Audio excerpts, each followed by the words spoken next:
그래서 5000번대 새로 나온 CPU 이전 세대인 3000번대 CPU를 구매. 라이젠 9 시리즈 5900X 제품을 구매했습니다.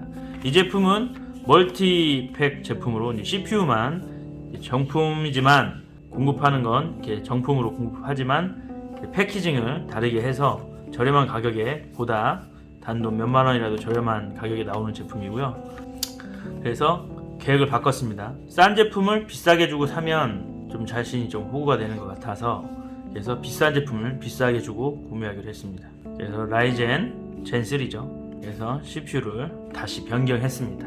신품이기 때문에 가격도 역시 3900X 중고보다는 많이 비싼 편이고요. 하지만 싼 제품들을 비싸게 구매하는 것보다는 그래도 성능이 나은 걸로 한 번에 가려고 이 제품을 구매하게 됐습니다. CPU의 성능을 정했으면 그 다음에는 그 CPU를 지원할 수 있는 메인보드를 구매하는 게 순서입니다. 첫 번째는 CPU로 성능을 어느 정도 판가름할 수 있는 정도의 스펙을 만들고요.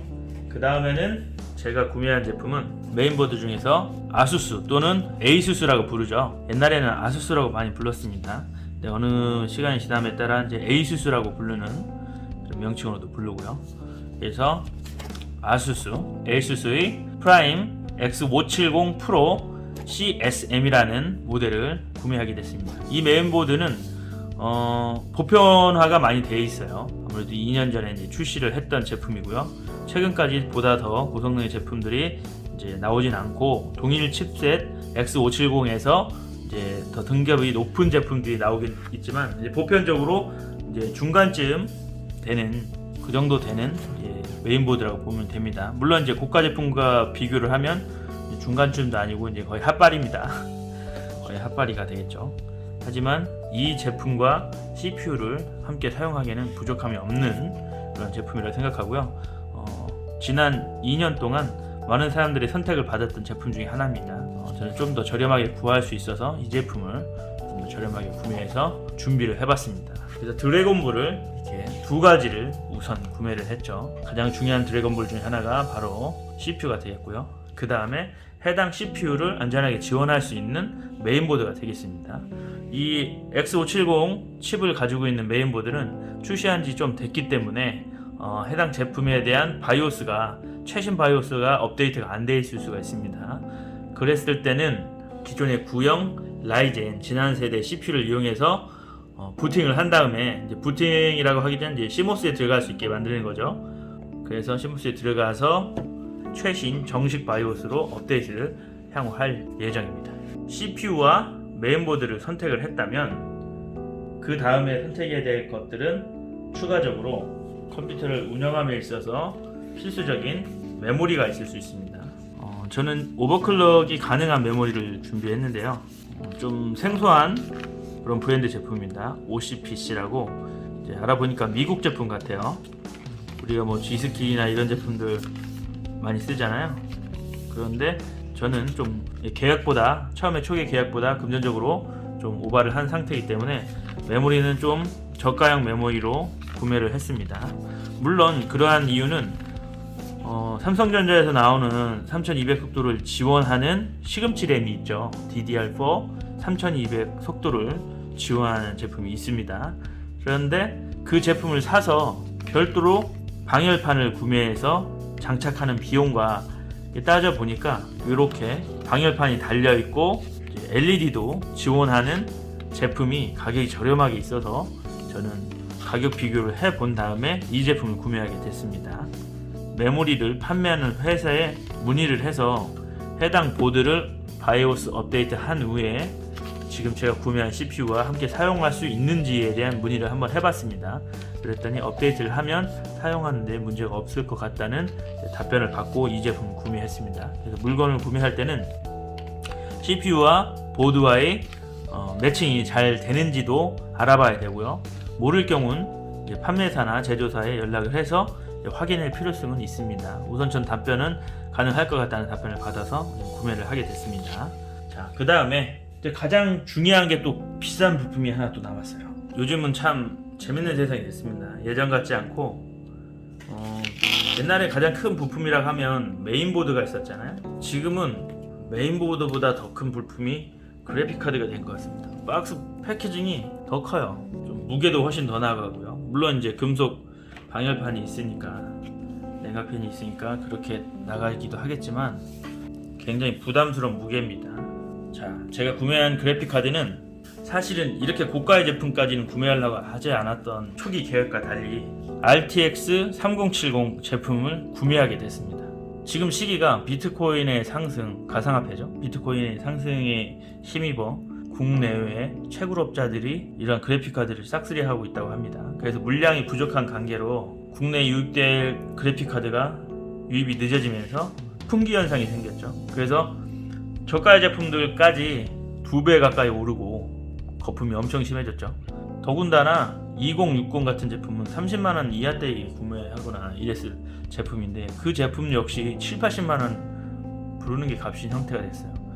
싼 걸 비싸게 주느니 차라리 비싼 걸 비싸게 주게 산다고 이걸 구매했습니다. 판매 회사죠. 우리나라의 EMTEC. 이 업체는 좀 AS를 잘 해주기로 유명하죠. 그래서 이 회사는 믿고 구매했고요. 또 그 중에서 3070 중에서 오버클럭 된 8기가 메모리를 가지고 있고요. 이제 RGB 이제 LED를 지원해서 화려하게 보인다. 뭐 그런 내용. 그리고 트리플 팬을 지원해서 팬 3개로 냉각을 한다. 그런 얘기가 써 있습니다. 고성능 제품입니다. 제 입장에서는요. 물론 뭐 RTX 3080, 3090 구매하시는 분들도 있지만 뭐 컴퓨터 한 대 값보다 비싼 부품들이죠. 지금 이 제품 역시 일반적인 컴퓨터 한 대 값에 비용이 들어가는 그래픽카드입니다. 물론 여기 있는 CPU도 그렇고요. 또 중요한 게 있죠. 우리가 데이터를 저장하거나 또 운영체제를 설치해서 사용할 보조기억 장치가 필요하죠. 우리가 주기억 장치라고 하면 메모리죠. 이 메모리는 CPU 캐시 메모리와 그리고 CPU 그리고 거기에 자료를 기억했다 전달을 해주는 주기억 장치인 RAM, 이렇게 메모리 형제들이 있습니다. 물론 캐시는 CPU 안에 들어있고요. 그렇기 때문에 이 메모리의 속도도 컴퓨터의 성능을 좌우하기 때문에 튜닝 램을 사용하는 겁니다. 또 더군다나 그러한 기억장치 중에는 보조기억장치라고 하는 이러한 장치들이 있습니다. 옛날에는 뭐 하드디스크에서 HDD, 그 다음에 뭐 솔리드 스테이트 드라이버에서 SSD, 그리고 이제 M2 슬롯 방식의 이러한 NVMe라고 해서 고성능 보조기억 장치가 있습니다. 그런데 이 제품은 그 제품들 중에서도 이제 가장 성능이 좋다고 해도 과언이 아닌 제품이죠. 삼성전자에서 나왔는데요. 최근 CPU에서 지원하는 PCI 4.0 NVMe M.2 소켓에 사용할 수 있는 제품입니다. 무려 읽기 속도가 7000MB/s입니다. 굉장히 높죠. 우리 일반적인 NVMe가 속도 빠르다고 하면 그런 제품들이 3200 정도 하죠. 쓰기 2400 정도 하고요. 얘는 거의 2배 가깝습니다. 읽기 7000에 쓰기 5000 정도를 지원하는 제품입니다. 하나의 가격이 30만원이 넘습니다. 이런 제품이 저는 2개를 준비해봤습니다. 이 2개 합쳐도 컴퓨터 한 대입니다. 컴퓨터 한 대 이렇게 합치면 또 컴퓨터 한 대가 나올 수 있습니다. 하지만 뭐 그렇다고 제가 없는 돈 끌어다 만든 건 아니고요. 저는 한 대략 7년 동안 준비를 했습니다. 조금씩 돈을 모아놨던 게 있었고요. 그걸로 컴퓨터를 만들었어요. 그 돈으로 컴퓨터를 만들 게 사실은 이 5000 시리즈 나온 CPU 다음 버전 나왔을 때 AM4 소켓이 딴 걸 바뀐다고 했잖아요. 그때 신형 컴퓨터로 이제 넘어가려고 했었는데 도저히 이제 유튜브 채널에서 영상을 편집하면서 너무 힘듭니다. 그래서 바꾸게 됐습니다. 자, 그리고 기본적으로 컴퓨터를 운영함에 있어서 이 정도 부품이면 운영하는데 문제없이 이제 부팅을 시킬 수가 있습니다. 하지만 한 가지 중요한 제품이 빠졌죠. 모두들 예상하실 것 같은데 바로 파워 서플라이라는 제품입니다. 파워 서플라이는 전원 공급 장치죠. 저는 여러 파워 서플라이 제품들을 또 많이 써봤고 또 좋은 제품들도 알고 있습니다. 하지만 이번에는 금전적 비용이 좀 많이 오버한 관계로 국내에서 그래도 이상 없이 잘 돌아간다는 업체의 제품이죠. 마이크로닉스라는 제품이 있습니다. 옛날부터 이 회사가 있었는데 사실 옛날에는 이제 저가의 브랜드로 이제 인식이 많이 됐는데 지금 오늘날까지 이 기업이 살아오면서 열심히 활동을 하셔가지고 좋은 이미지의 기업으로 이 클래식 2 제품이 사람들 평이 좀 좋더라고요. 근데 이제 올해 이제 신형 제품이 새로 나왔어요. 850W를 지원하는 물론 이제 100% 전격 85W라 850W라고는 좀 하긴 그렇죠. 이것도 이제 어느 정도 수치가 올라간 상태일 거고요. 여기서 이제 80%를 기준으로 해서 80% 인증을 80% 플러스 인증을 받은 제품입니다. 웃긴 게 이러한 파워 제품들은 그냥 전격으로 표시해서 다 팔면 됩니다. 사실은. 하지만 피크로 나오는 그런 전력을 표시를 해서 팔게 됨으로써 이게 전격이냐 전격이 아니냐를 두고 많이 고민하죠.